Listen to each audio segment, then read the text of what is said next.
Hey everyone, another episode of Tara Tries It where I debunk all of these kind of hacks around the kitchen.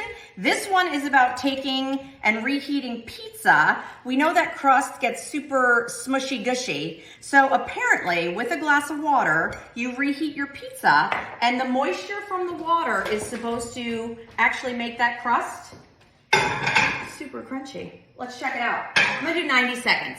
How do we feel about 90 seconds? Hold please. Little microwave, little cook time. Let's do it. 90 seconds. All right, I actually did it for a minute. Let's check it out. All right, I got my water. Ooh, that's hot, careful. It's like a glass of water. All right, the big reveal. Is the crust nice and crispy? No. Nope. I mean, I'm gonna make sure the pizza's still okay. Pizza's good. Crust? Nope, not so much. All right.